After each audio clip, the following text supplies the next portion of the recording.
What's up guys, this is Balázs from RacingBrick. In today's video I will review the biggest Technic set among the two becoming available in August, a licensed flying aircraft, No, sorry mate, it's not you, you don't even exist, please go back to your box. Sorry, this is the 42145 Airbus H175 Rescue Helicopter. So this is a huge licensed helicopter, you can see it in action on the front of the box, we have the Airbus logo in the corner as well, and promising motorized functions label in the other one. On the back of the box we can see many details of the functions that are very promising, but we obviously want to discover them ourselves, a photo of the real helicopter that might or might not look like the LEGO version, more about this later, and some data about the real deal. Data listing continues on the top of the box as well, interestingly in multiple different languages and units. I don't think I've ever seen anything like this before on a LEGO box. If I'm wrong, let me know in the comments please. Another exciting photo here with a crucial new part that will enable some very cool functionality, and on the side we can see the included powered up components. This will be the first officially released set to feature the simple battery box and one large motor. Now let's see what's inside. The set has 2001 pieces, the price is €210 or dollars, and it will be released on the 1st of August. We get 16 numbered bags inside, the motor, the hub in a paper box, the huge propeller blades, and the manual with a sticker sheet in a paper bag. Oh, we actually get two separate sheets, a bigger one with the majority of the stickers, and a separate one with, I guess these have transparent background. The manual has the new simplistic design, looks boring, lots of obligatory battery-related blah blah at the beginning, and then, wow, nothing. A fairly big license set with exactly zero extra information about the real machine in the manual. Now if this is a tendency, then it's pretty sad. The BMW motorbike is in a similar price range, the McLaren F1 was even cheaper, the Ferrari 488 as well, and I could continue with a lot of license sets. All of them deserved a few pages worth of interesting information about the real-life vehicle and the model at the beginning of their manuals. If this is a new trend again, like the design of the manuals, I am definitely not a fan. Anyway, here is the part list, pause the video if you are interested. Now let's start building. The first item to open is the battery box, and as you see this is already the updated version, the one with the screws instead of the snap-on lid. This appeared briefly in the Osprey, but otherwise you can buy it at lego.com with the set number 88015 for some time now. We add some sort of linkage to the battery box, held in place by those curved panels on the sides, not sure yet what the purpose will be. Here's our first sticker and, no surprise, the red of this specific piece is still visibly darker than the red of the regular beams, no improvements here. As we have a single motor only, this switch will be used, we will see if anything will block the movement in the opposite direction going forward. We are building some pretty complicated assemblies and linkages without having the slightest idea about the purpose. Okay, now it starts to make sense. I guess it will be the landing gear mechanism. Yep, this is the landing gear, and that linkage gets connected to the other one we built previously. An interesting mix of studded, studless Technic and system pieces here. Oops, a little mistake, have to reorient that axle. It will be much better this way, end of phase 1. Phase 2 begins with the controls, and as the manual highlights, it is very important to pay attention to the alignment of the different components. An interesting way to add more resistance to the movement of this lever, that is a red pin with friction. By adding those two gears, the lever won't move by itself for sure. So, we have the main assembly of the cabin here with most of the controls already visible. These connected levers here can move up and down. These are the ones I showed you previously. They move that central linkage through the gears here. This is the collective pitch control. The ones here at the front are for the cyclic control. They can move both back and forth and sideways. The sideways motion moves this assembly at the front, that rotates that axle, that moves the linkage, which moves those beams at the top through the knob gears. As it is connected to the central one, the two beams on the two sides move in the opposite direction. This controls the angle of the swash plate that changes the pitch of the rotor blades at certain positions. If you move the levers back and forth, that moves another linkage through those links, moving that assembly at the rear up and down, again changing the angle of the swash plate at the other axis. The cabin is now in place. Here's an interesting new type of guidance in the manual. It shows us to support the yellow axles from the bottom while placing those connectors, otherwise they can be pushed out. A detailed dashboard with 3 stickers, then after a few reinforcements here and there comes this 19 module long flex axle in black. It's not a cheap piece as it was only in the Bugatti and the Lamborghini recently. Doors are added and this is the end of phase 2. Phase 3 begins with this assembly. We have a turntable on this side, a small linear actuator here, but they are not yet connected to anything, and we have just started to build a gearbox on the other side.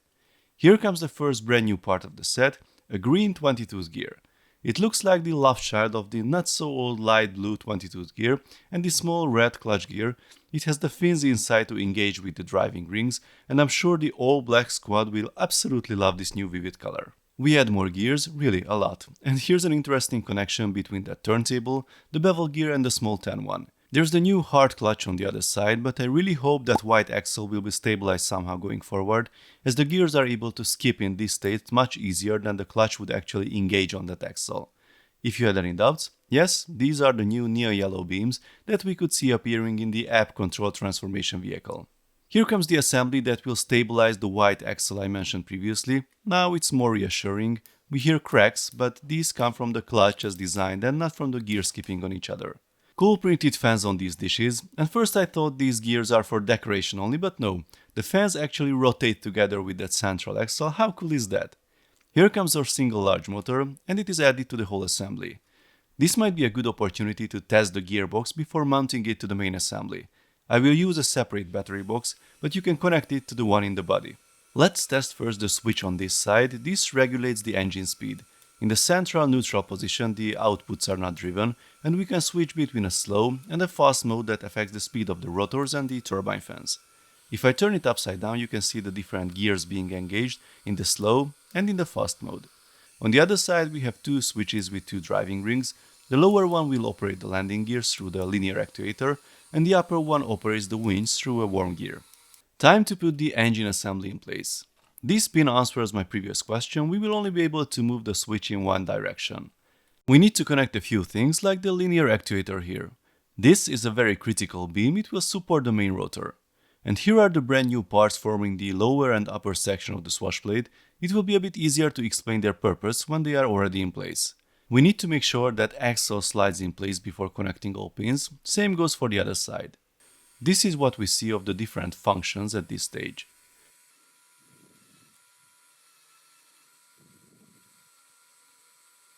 Phase 4 begins with the installation of a sliding door and a similar one to the other side as well. The next main assembly is the tail section. The core is a multi-layered structure of flip-flop beams and tons of pins. Then it gets covered by panels and beams. Not sure how visible is this on camera, but this neo-yellow color really pops. We need to use the separate sticker sheet for this one, and as you can see, a transparent sticker has to be applied on the neo-yellow panel. I assume they could not produce a matching background color, so that's the reason for it. We will see at the end if the background color of the regular stickers match the beams and panels, but I have some doubts. The tail is fixed at a specific angle by various beams, and then there are even more funky angles to play with. These axles will drive the tail rotor. There are some tricks back here again with parts built at different angles. Time to attach it to the main body. The rear section gets cover panels on both sides and on the top as well. And now comes the last piece of the puzzle, enabling the blade control functions. We have lots of things to build 5 times, and the orientation of the assemblies is very important, so we need to pay extra attention. Time to put our big spider in place. The manual shows these links to be connected, but it does not actually show that the axle sticking out on top should be in the same position as this connector facing forward, as it has to go through it later on. A few more things to add on top, then comes the tail rotor with tons of tiny stickers to apply, end of phase 4. Unusual parts on a Technic build, classic city chairs. Adding more details to this area, then comes the winch. The assembly itself is pretty simple, need to connect it to the driving mechanism and that's all. We are approaching the end of the build. Here's an assembly that will cover the turbines. The whole thing is able to slide back and forth on those long axles, and there are stoppers to hold it in place. Now the rear is fully covered, time to finish the front section. Yet another sliding assembly, this time with a barrel.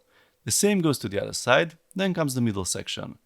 A few additional touches on the side, then comes a small assembly that is not a landing gear, an extra hook, and all we have left are the massive rotor blades. The total length is apparently 31 modules, and we have 5 of them to install. The final piece is this red dish, very surprisingly new in this color, and we are finished. So, here is our amazing LEGO Technic Airbus helicopter.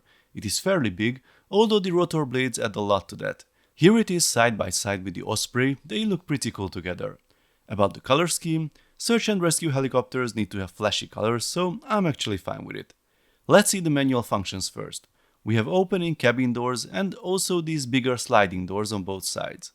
Both covers at the front and at the rear can be opened. They are secured by different pieces, but their mechanism is similar. Very cool function to be able to observe the mechanism inside. There's a searchlight or camera on the side and an infrared camera assembly at the front. Now to the motorized functions. We have an on-off switch on the side. You can turn on the motor only in one direction, although it can be forced a bit in the opposite direction as well. This switch controls the rotors. They are off in the central neutral state, and we have two speeds indicated by the corresponding animals. Apart from the rotors, we have some action here as well at the turbines, also at the chosen speed. In the high speed mode, the blades rotate pretty fast, but the main rotor is protected by the clutch gear you saw during the assembly, and the rear one also has a built-in slipping connection there. Two switches on the other side. The upper one controls the winch, that is also protected by a brick-built clutch here, so you won't be able to lift heavy objects with it. The landing gear is controlled by the other one. It does not have enough power to lift the helicopter up, but if you put it down, then you better have the landing gear deployed, otherwise it sits on the front sensors, and this way you can easily knock off the hook here. The access to the battery box seems to be easy for the first sight, but with the screws I think it is better to have some blades removed before you try to open it. And now let's take a look at the controls. As you could see during building, we have the collective and cyclic controls in the cabin. The two collective levers have a third one on the outside as well.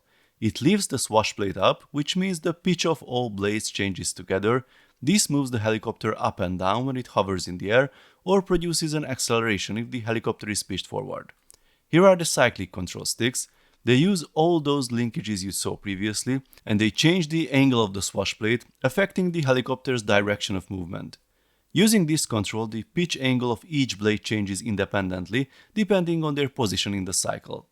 I think the mechanism itself is beautifully recreated in LEGO form, but the end result, just like on a real helicopter, is somewhat difficult to notice, and it's practically impossible when the rotor is in motion. Here you can see how the pitch angle changes during a cycle.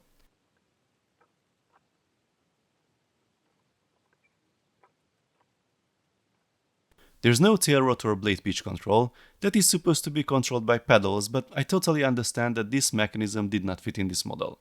So, I'm sure some people will complain about the lack of easily noticeable effect of these controls.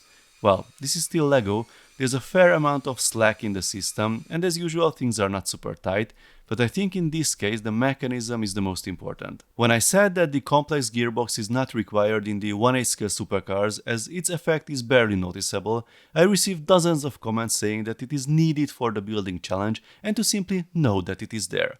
Well, if we compare this mechanism to that gearbox, it is still much more visible and honestly way more exciting to see, so I think the designers achieved their goals. Yes, the overall shape does not really match the original helicopter. We have a huge bulk up there. If you followed the video, then you could see all the things needed to be squeezed inside. I'm sure it could not fit in a smaller space. There are some things I could complain about, like the lack of rigidity here at the tail section. It visibly bends downwards. The motor and especially its cable sticks out. It doesn't look that good. And the final color check, so we had transparent stickers on trans yellow. Well, I have to say that neither the red nor the white stickers have better matching base color than usual. They could have been transparent as well. Now let's sum it up. I'm very happy with this set. It has tons of mechanisms inside that will show you how a real-life helicopter works. It is motorized, but only to help demonstrating these functions. No unnecessary smart devices or anything like that, and honestly, it is a truly challenging Technic build that definitely requires more attention to assemble than the so-called 18+ sets like the Ferrari. I really like the ability to take a look inside, and although it is not a perfect one-to-one replica of the real Airbus helicopter, I think considering all the functions squeezed in this set, it is perfectly fine this way. And this set is really all about the functionality and the educational value, since its functions are not that spectacular. I would still choose it without hesitation over the RC Volvo hauler or the Cat bulldozer. You can actually buy two of these for the price of that. Please let me know your thoughts in the comments. If you like this video, then please give it a thumbs up. I also suggest to subscribe with notifications as more exciting LEGO videos are coming soon. See you next time, bye bye.